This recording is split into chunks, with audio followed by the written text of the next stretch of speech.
Hey, top tripod moves. Wait.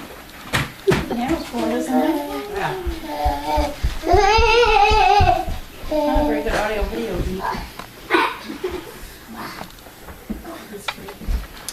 Hi everybody. Today I'm going to do a speech on the history of Halloween. This year we'll be dressing up like goblins, ghouls, superheroes, leprechauns, anything but ourselves to celebrate the well-known holiday of Halloween. We get our costumes on, carve our jack-o'-lanterns, trick-or-treat, bob for apples, all for this celebration. What we do every year is a part of today's traditions. I would like to tell you how Halloween became a modern holiday built on by years and years of history.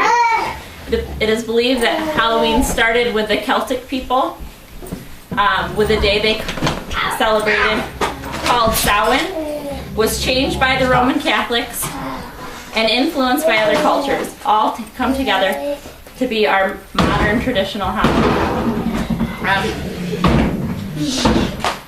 Back in 800 BC, the Celtic Society was formed. This agricultural society used a Gaelic calendar that separated the light half and the dark half of the year. Samhain, which means the end of summer, marked the beginning of the dark half for the Celtic people. This was November 1st. This signified many things. A change in seasons from summer to winter, final harvest time, and also it was a time when their people believed that the dead could wander between the past and present worlds. Samhain was celebrated on October 31st when the ghosts of the past returned and demons and fairies were about. To celebrate Samhain, Celtic people held bonfires where they gathered. They would sacrifice animals and crops, burning them to serve the Celtic deities. They also wore animal skins and skulls as they tried to read each other's fortunes. They would then light the hearths in their homes with the fire from the great bonfire, and they thought that this would protect them in the winter. This is where modern Halloween got its roots. In early centuries AD, Christian missionaries came to the Celtic people to try to convert them to Christianity, doting the pagan leaders, the Druids, as evil devil worshippers. Around 600 AD, the Roman Catholics changed the Roman holiday Lemuria, which was the Day of the Dead, celebrated on May 16th, and called it All Saints' Day. This was an attempt to Christianize that day. Later, All Saints' Day was moved to November 1st and called All Hallows' Day, and November 2nd was called All Souls' Day.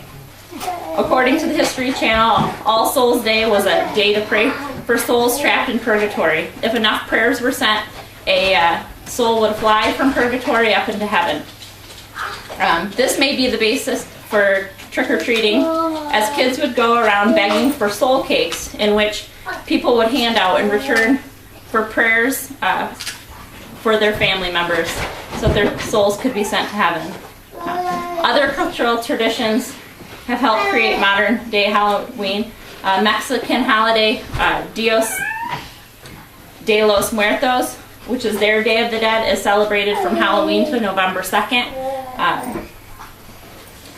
The dead are invited back into their home, shrouded with flowers, pictures, and food at the family altar.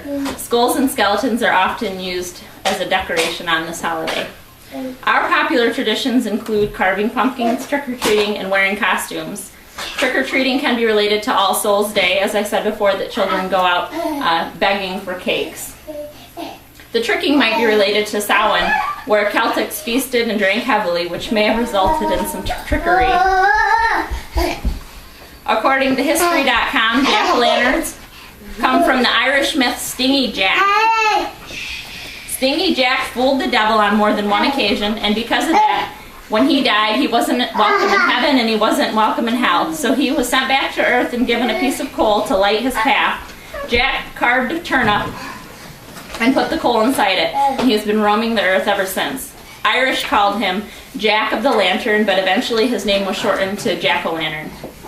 Irish and Scottish people carve lanterns out of potatoes, beets, and turnips to warn off Stingy Jack. When the tradition traveled to America, they found that pumpkins were much more suitable for jack-o'-lanterns. Wearing costumes can be traced to the Celtic origins, where people that were afraid to show their true faces to the spirits of the day would wear masks to hide their identities. Celtics also wore fur and skulls when they told each other's fortunes.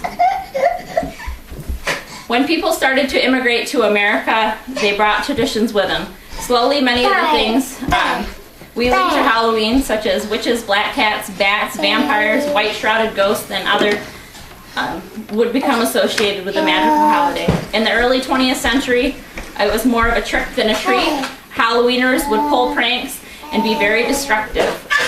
Homeowners started handing out candy and other treats as a way to keep the tricksters from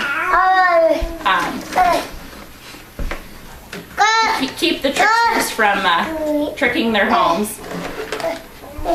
In the last 100 years, Halloween has hit the big screen and has become a very commercialized holiday. The one that we know, it's a very big business now. Fancy costumes, candy, decorations. It is the second most lucrative holiday for America. Our Halloween has a past, and it isn't the commercial holiday we have today. Samhain was a very important time to the Celtic people. When you're carving pumpkins or dressing up or handing candy this year, remember Stingy Jack and where your Halloween came from.